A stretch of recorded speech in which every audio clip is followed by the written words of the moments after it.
Hello అందరికీ, మీలో ఎంతమందికి ఇలా మామిడికాయ పచ్చడి అంటే ఫేవరెట్ ఉన్న కింద కామెంట్ చేయండి. మామిడికాయ పచ్చడి అంటే ఆల్మోస్ట్ అందరికీ ఫేవరెటే ఉంటుంది, ఆవకాయ. కానీ ముక్కలతో కాకుండా ఇలా అప్పటికప్పుడు కొత్తగా స్టార్టింగ్ వచ్చినప్పుడు ఇలా మనం తురుముకొని పెట్టుకుంటాం చూడండి, ఆ పచ్చడి అంటే ఎంతమందికి ఇష్టమో నాకు కింద కామెంట్ చేయండి.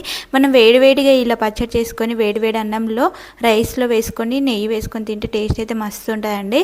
ఇప్పుడైతే నేను సింపుల్గా మీకు ప్రాసెస్ అనేది అయితే చెప్తున్నాను. ఫస్ట్ అయితే మనం మామిడికాయని ఇలా తురిమేసి పెట్టుకోవాలి. తర్వాత ఒక గిన్నె పెట్టుకొని ఆయిల్ వేసుకున్న తర్వాత ఆవాలు, జీలకర్ర, కొంచెం పప్పులు వేసుకోండి. అప్పుడు మనకి నోటి కింద పన్ను కింద అప్పుడు పప్పులను తలిగి టేస్ట్ అయితే చాలా బాగుంటుంది.